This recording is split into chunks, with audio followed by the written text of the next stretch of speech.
Olá, tudo bem com você? Hoje estamos no capítulo 2 do livro Conversando sobre Vida Plena, que está em construção. É um ato de fé que a gente está aí, é um desafio grande, né? Mas vamos lá, o começo de tudo. Eu gostaria de falar como eu entendia tudo até pouco tempo. Talvez você se identifique comigo, não sei.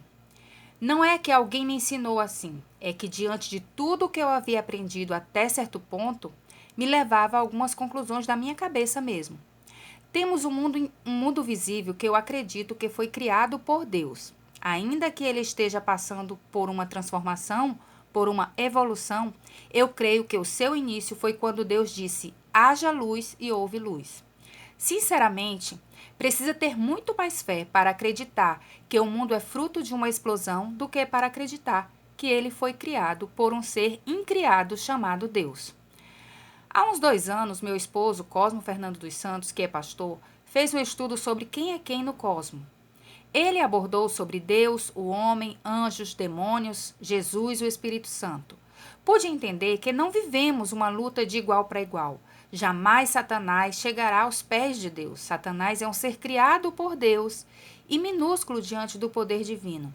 Se todos os cristãos investissem tempo para estudar profundamente isso, não viveríamos amarrando o diabo por aí e nem tendo medo dele. A falta de conhecimento da palavra de Deus em profundidade faz com que muita gente acredite no que não está escrito lá como se estivesse. E isso é um dos motivos da falta de vida plena. Porque se você não entender o início, não vai entender o meio e nem o fim, e sua vida não terá propósito, nada fará sentido. Vamos ao meu pensamento sobre Deus. Eu achava que Deus tinha um plano para o homem e por isso criou o mundo e Adão e Eva. Mas com a escolha de Adão em pecar, o plano de Deus havia falhado. E aí Deus começou a executar o plano B para consertar o problema criado pelo plano A, o homem caído. Então Deus escolheu um povo chamado Israel para manifestar através desse povo o novo plano dele milhares de anos depois, enviando seu filho para morrer no lugar de todos os descendentes de Adão e abrir caminho de volta para um relacionamento com Deus a partir daí. Mas ainda assim, o problema não estaria resolvido, porque mesmo quem recebe Jesus como Salvador e passa a ter um relacionamento com Deus, por causa do sacrifício na cruz, continua morando aqui nesse mundo com tantas coisas ruins e tem uma vida bem penosa, porque precisa nadar contra a correnteza. E isso é o certo, mas é bem desgastante. Mas o consolo é que estamos indo para o céu e a nossa luta lá vai ter fim. Lá só teremos coisas boas finalmente. Você também tem ou teve esse pensamento algum dia? Não é algo que dizemos por aí, mas é algo que acaba explicando como vivemos a vida cristã no dia a dia. Então, era como se Deus tivesse sido frustrado por causa daquela serpente. Mas isso não é verdade. Porém, é o quadro pintado pelo espírito religioso. Como a serpente criada por Deus, que foi usada por Satanás, também criado por Deus, poderia frustrar os planos de Deus? Isso realmente não faz sentido. Mas muitos de nós passamos a vida inteira crendo no que nunca fará sentido. Um autor que tem me ajudado muito a juntar as peças desse quebra-cabeças e a entender realmente a Bíblia a partir de sua ideia principal chama-se Reinhard Hitler. O seu livro Nova Aliança é de leitura obrigatória para que você compreenda o personagem central da história toda e como você pode fazer parte dessa história pela fé. Então, como que caindo escamas dos meus olhos, pude entender que Deus nunca teve um plano A ou um plano B. Ele jamais foi derrotado ou mesmo surpreendido pela decisão de Adão em dar ouvidos para a serpente. Ele não precisa que tenhamos pena dele por ter criado o homem e este homem ter lhe virado as costas. Absolutamente tudo fazia parte do seu único plano. O Cordeiro foi morto antes da fundação do mundo. Deus nos escolheu antes da fundação do mundo. Tudo estava previsto quando nada existia ainda. E isso é muito louco, mas é a mais pura verdade. O único plano que sempre existiu na mente de Deus foi o seu filho. É tudo entre Deus e Jesus. Nós podemos entrar nessa aliança que Deus fez com seu único filho pela fé. Todos nós podemos. O acesso é dado a todos e o desejo de Deus é que todos cheguem ao pleno conhecimento da verdade. Ele não tem prazer na morte do ímpio. Ele não apenas ama, mas Deus é o próprio amor, é a essência do amor. Não existiria amor se não existisse Deus. Por causa do que ele nos inclui e aguarda uma resposta. Ele não obriga ninguém a receber esse amor e muito menos a amá-lo. Deus planejou aplacar a sua ira contra o pecado quando Cristo morreu na cruz.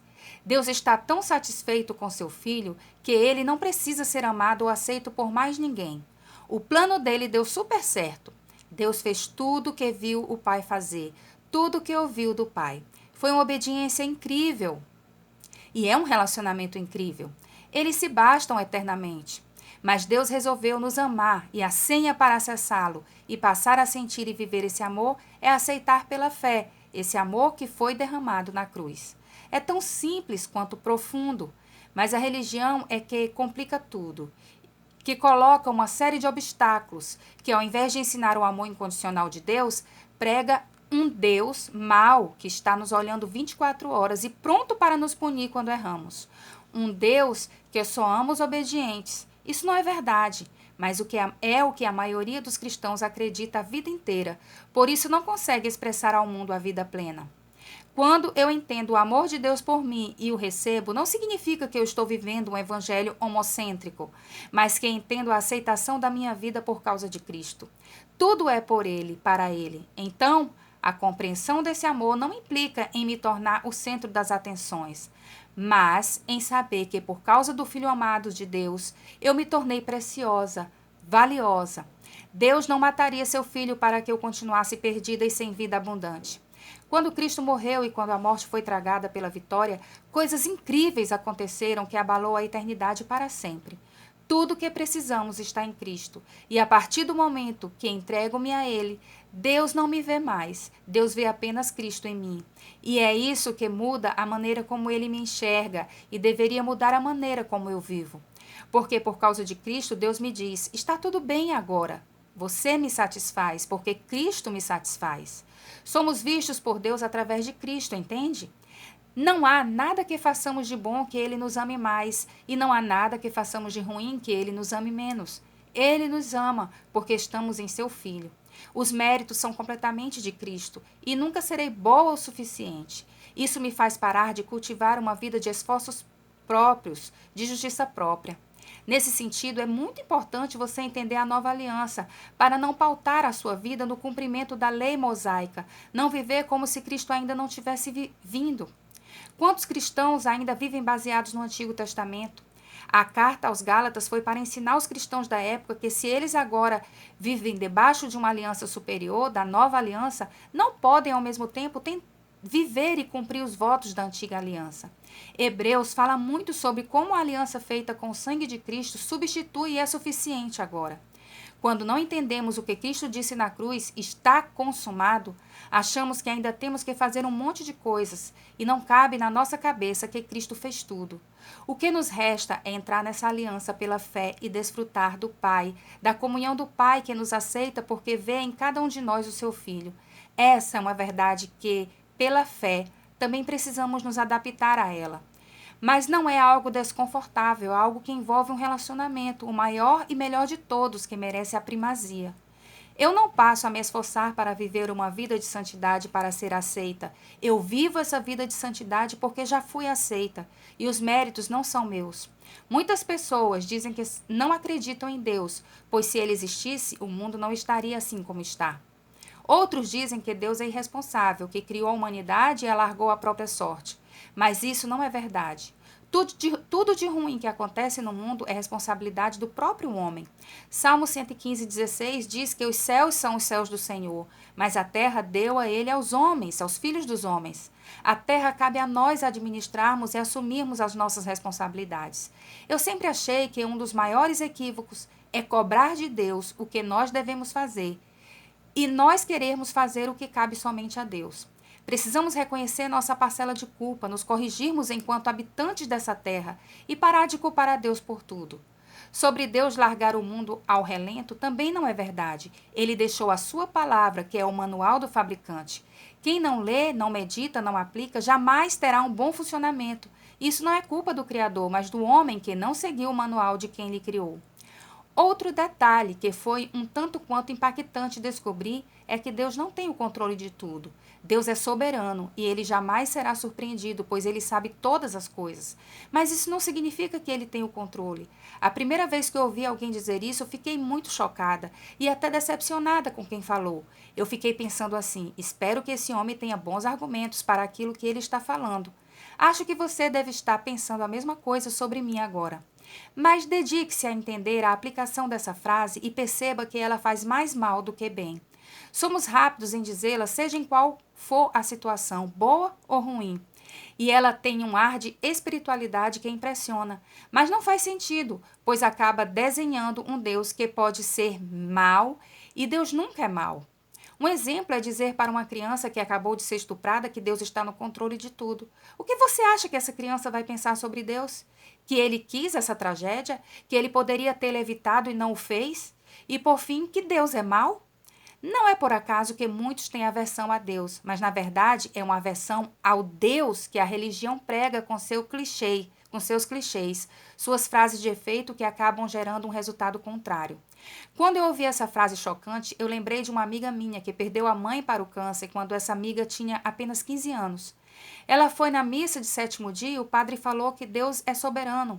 Naquele momento, a minha amiga teve muita raiva daquele padre por ele ter dito aquilo, pois era como se Deus tivesse prazer na dor dela de perder sua mãe ainda tão jovem. Contei esses exemplos para que você entenda que uma frase precisa fazer sentido. Deus sempre é bom, ele é bom sempre. E fazer dele o costa larga e em todas as situações ficar como um papagaio dizendo que Deus está no controle é fugir da nossa responsabilidade. É tão sutil que se torna imperceptível. Eu mesma já disse isso inúmeras vezes pensando que estava consolando alguém, mas talvez estivesse causando ainda mais revolta. Imagine que você come mal, dorme mal, tem uma qualidade de vida péssima e aí você adquire diabetes. Você vai ter duas posturas opostas, porém ambas equivocadas. Uma delas é expulsar a doença em nome de Jesus e não mudar seus hábitos. É dizer que ela veio do diabo. Na verdade, ela veio das suas próprias escolhas e o diabo não tem nada a ver com isso. A outra postura é aceitar e dizer que Deus está no controle. Ou seja, você faz um monte de besteiras com seu corpo e joga a fama para Deus. Fala uma frase bonita, mas que tem muito mais a ver com sua necessidade de jogar responsabilidade em alguém e não assumir a sua própria. Cristãos estão, na maioria do tempo, culpando o diabo ou jogando para Deus aquilo que eles mesmos poderiam ter evitado e, assim, estão longe de viverem uma vida plena. Portanto, eu entendi que Deus é soberano e jamais será surpreendido, mas ele não é um comandante mau que tem o controle do mundo e que está por trás de todas as desgraças. Usar essa frase de forma aleatória a torna muito danosa para quem ouve, pois retrata um Deus mau que ele não é, nunca foi e jamais será. Vamos agora para as perguntas de reflexão. 1. Você pode explicar como você entende Deus e Jesus, a criação, o pecado, a salvação? Enfim, se alguém lhe perguntar sobre isso, o que você responderá? 2. Você acredita no amor incondicional de Deus por você ou sua vida é pautada no amor que você precisa fazer por merecer? 3. Quais os benefícios de acreditar que somos amados incondicionalmente? Que mudanças poderemos ter em nossa vida cristã a partir da descoberta dessa verdade? 4. Você conhece pessoas que têm uma ideia errada sobre Deus que foram impostas pela própria religião? Quais ideias erradas são mais comuns? 5. Que aprendizados foram mais importantes para você no conteúdo deste capítulo? Eu fico por aqui. Ficou um pouco longo, mas esse é o segundo capítulo do meu livro. Se está sendo bênção para você, curte, compartilha, comenta, manda para os seus contatos para eles começarem a conversar comigo sobre vida plena, porque nós estamos somente no segundo capítulo, ainda dá para entrar, tá bom? Ainda dá para acompanhar desde o início. Que Deus nos abençoe e até o próximo capítulo, se Deus quiser, amanhã.